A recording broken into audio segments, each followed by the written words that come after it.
welcome to the show. I am your host, Misty Doan, here at the Missouri Star Quilt Company, and I'm excited to be spending another Tuesday with you.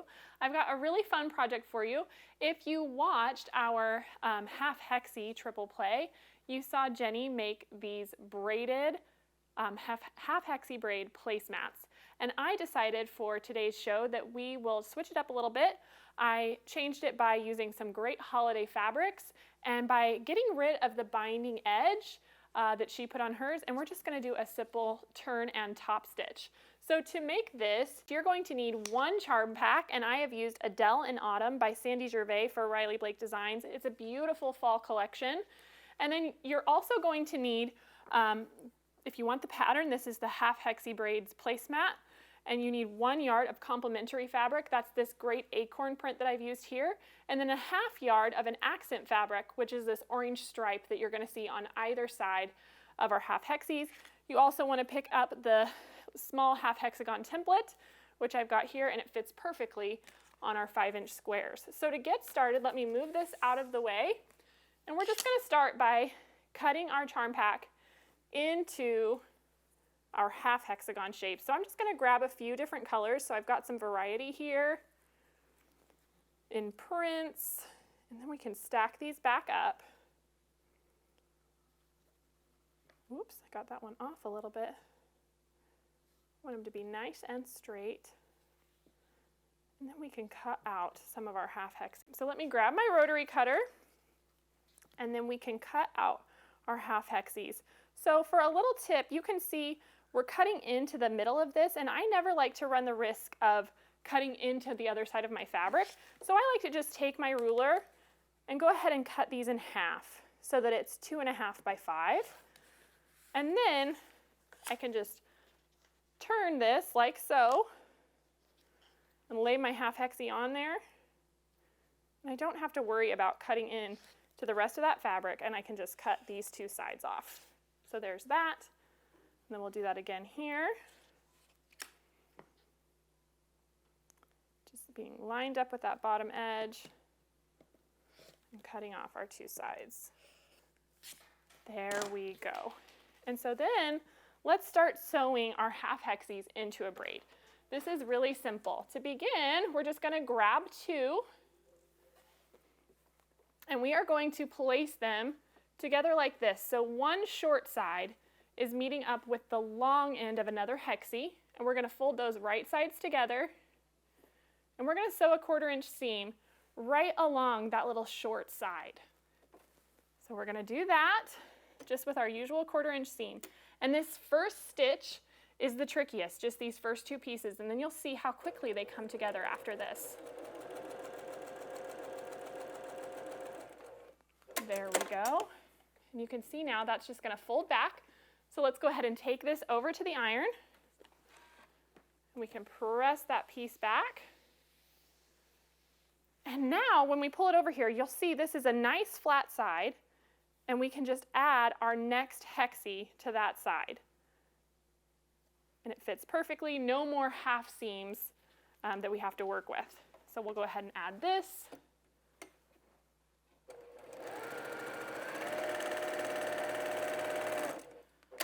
And then I like to just sit here at my machine, and I just kind of finger press that back, and then I'll grab the next one I want to add, and I'll just work back and forth on this braid.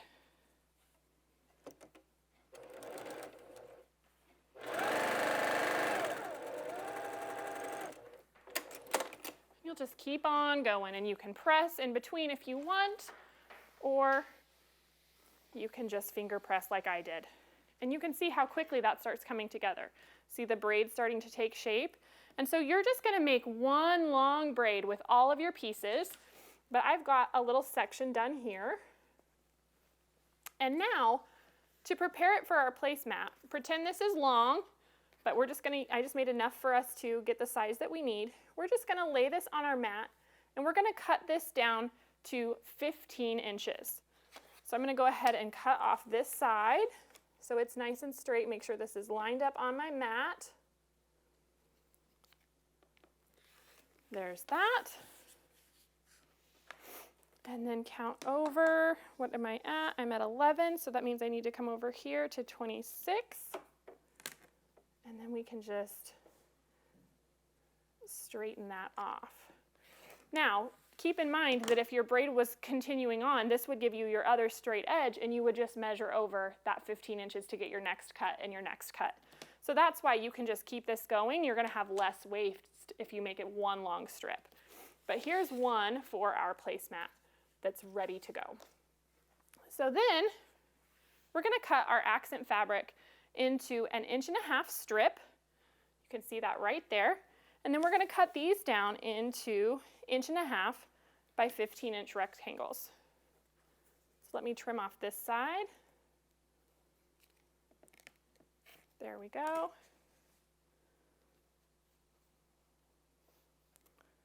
What am I at? So I need to come to here. I'm just going to count it to be sure. 1, 2, 3, 4, 5, 6, 7, 8, 9, 10, 11, 12, 13, 14, 15. Measure twice, cut once, right? There we go. All right, so now we can sew our strip to either side of our braid.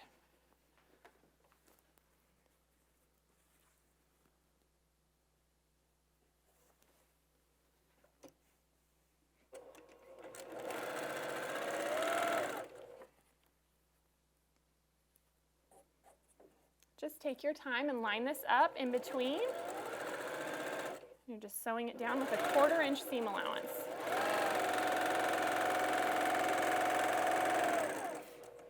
There we go. And we'll turn this around and add it to the other side.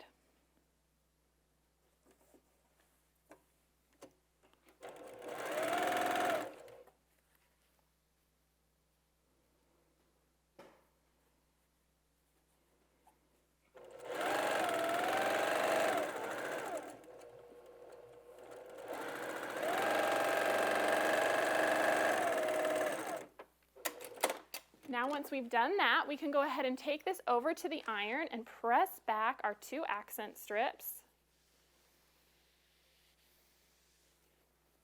There's one and the other.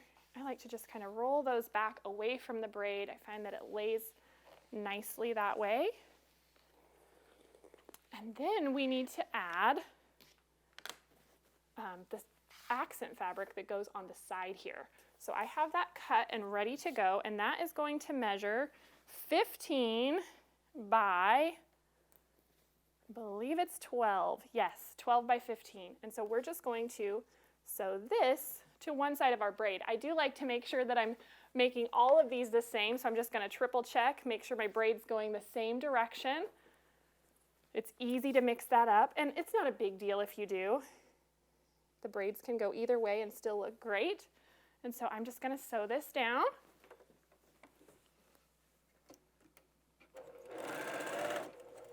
And just keep it lined up as I go.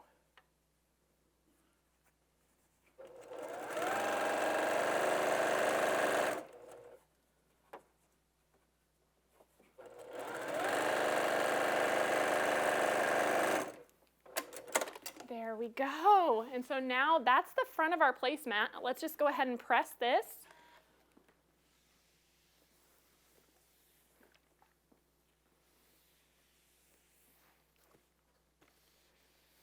You can see how nicely that comes together.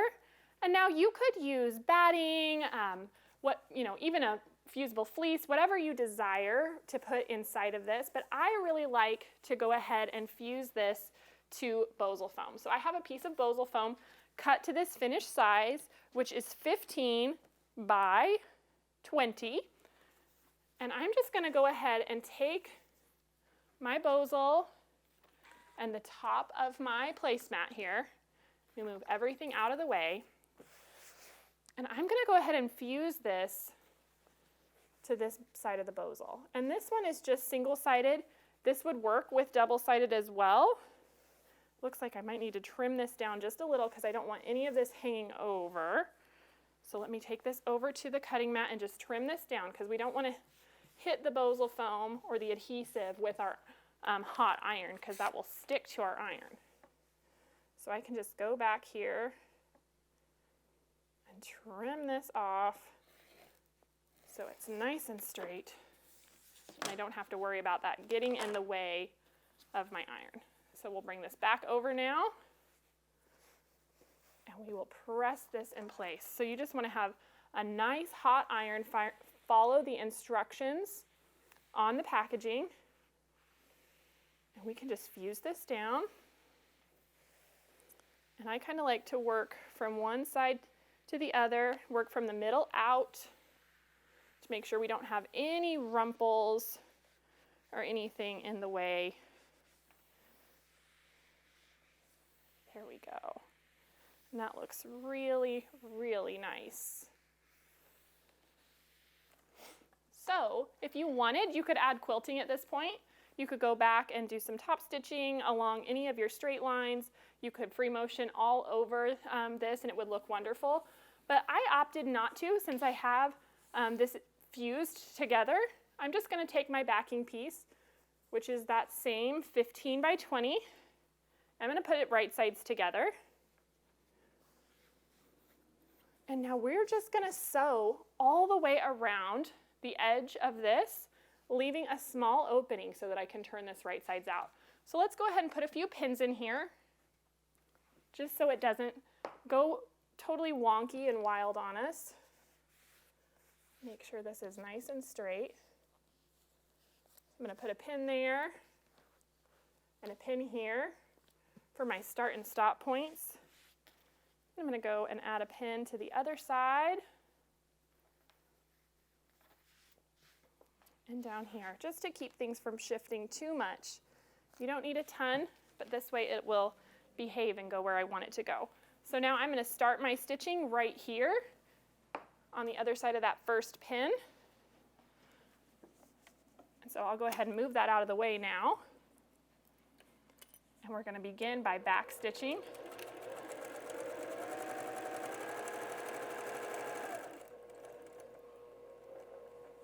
And then we will just pivot, and so all the way around.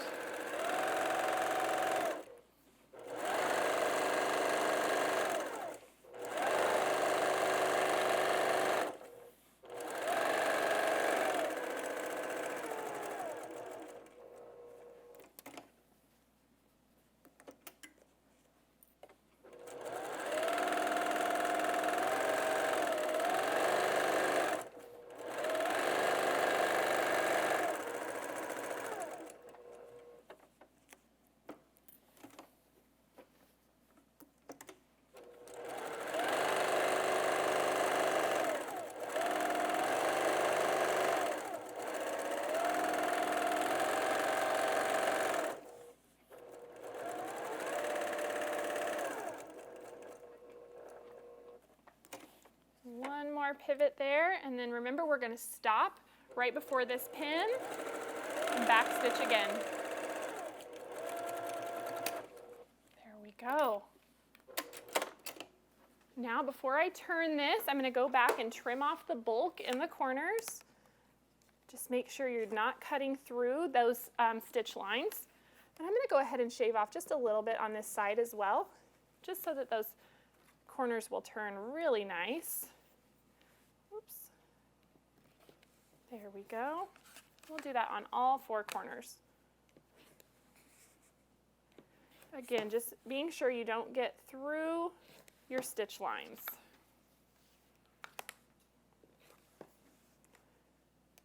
You could do this with scissors if you wanted, but I like to use my rotary cutter and my ruler because then I am really sure I'm not going to cut through those. There we go. And so now we can just reach our hand in here and turn this right sides out.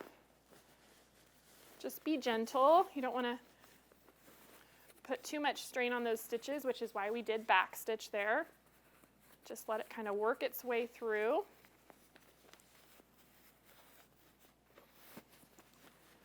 There we go. And then reach in there and pop out those corners so that they're going to be nice and sharp. If you need use a pencil or a chopstick. But I find when you get all that bulk out of the way, it's pretty easy to turn it by hand. There we go.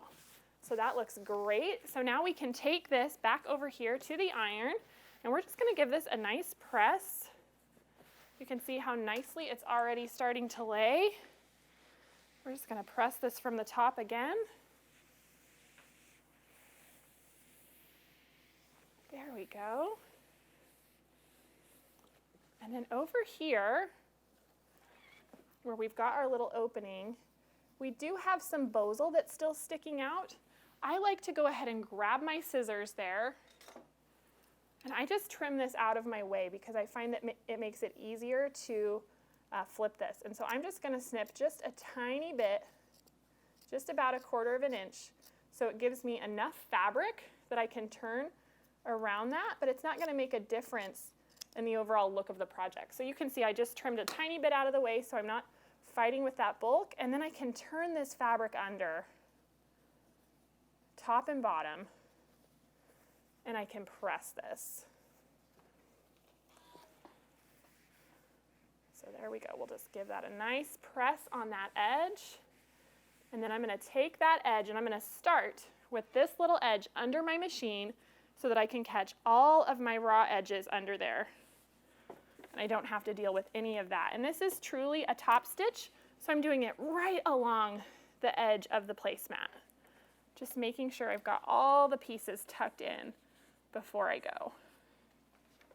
So I'll back stitch at the beginning just a little bit, and then just smoothly sail down and all the way around. So again, keep your needle down in the corner, pivot,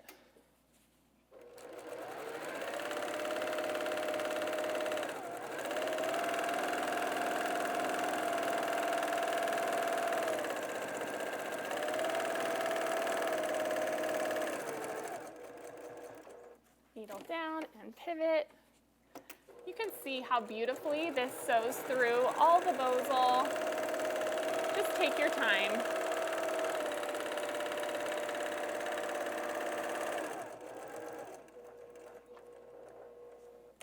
Okay, getting close here.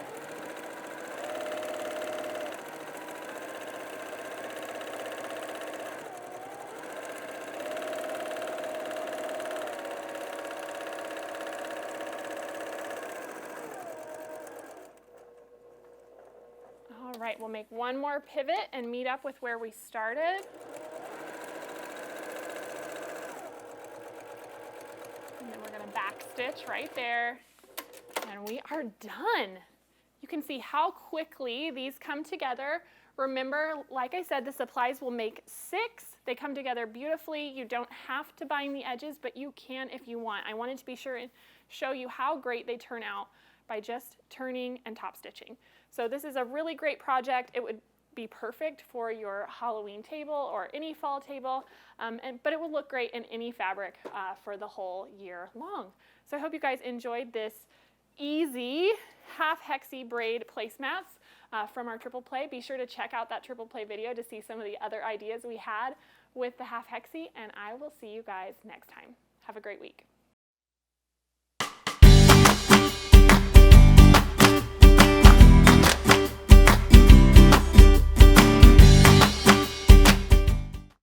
We hope you enjoyed watching this video. If you are not already part of the Missouri Star Quilt family, you can hit the subscribe button below so you won't miss a thing. And if you click that bell, it'll notify you every time a new tutorial comes out. See you next Friday.